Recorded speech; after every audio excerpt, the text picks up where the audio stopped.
Saya perkirakan Intel Amerika, Intel Jepang, Intel Australia, Intel Korea Selatan mengerti itu.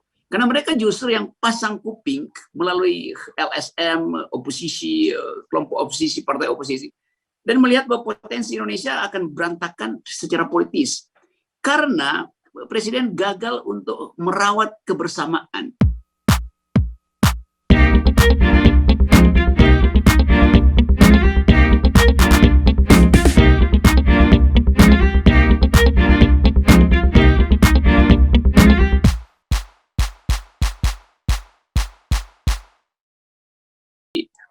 Teman-teman semua sejagat raya,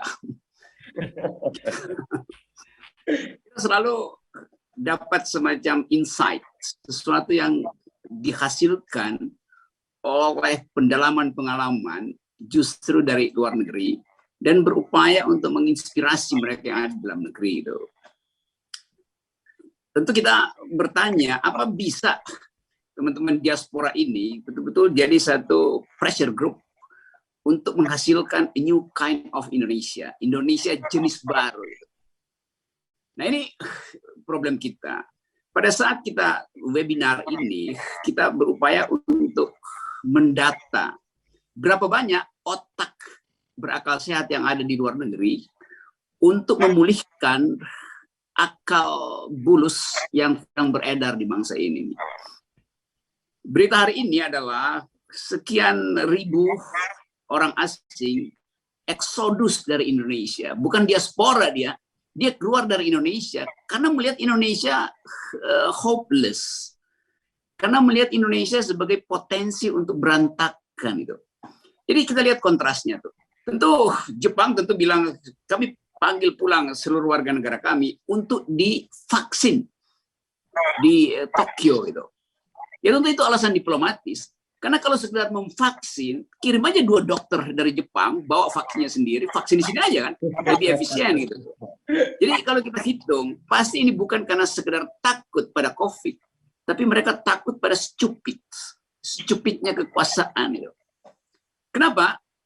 Karena deteksi mereka sebetulnya di dalam analisis saya bukan sekedar COVID yang membahayakan jiwa mereka, tetapi ketegangan politik yang setiap saat bisa meledak menjadi kerusuhan itu. Nah, saya perkirakan Intel Amerika, Intel Jepang, Intel Australia, Intel Korea Selatan mengerti itu.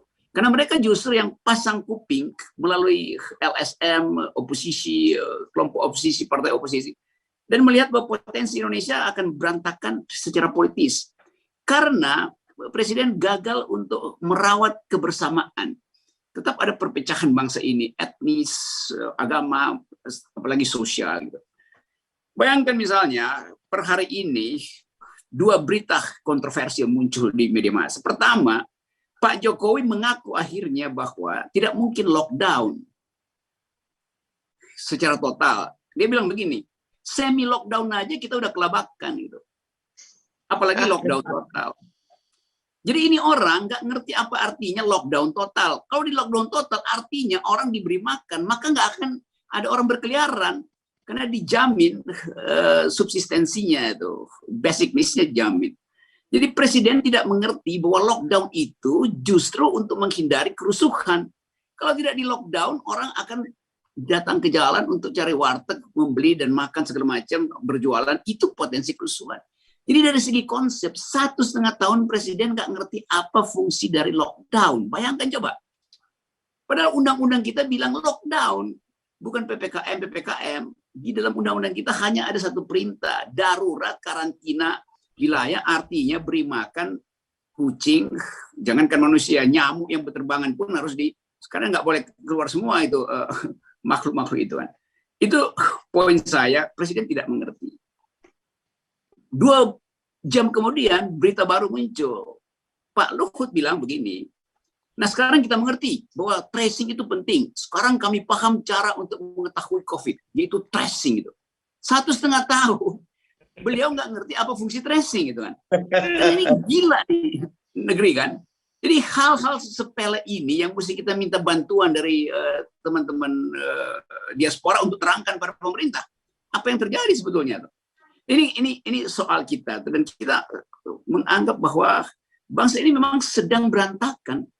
Nah, karena itu kita membayangkan tadi seluruh cerita dari luar negeri, memang jadi kita cemburu sebetulnya Anda ada di sana dan menikmati seluruh fasilitas yang masuk akal. Di sini kita nggak bisa lihat kemasuk akalan.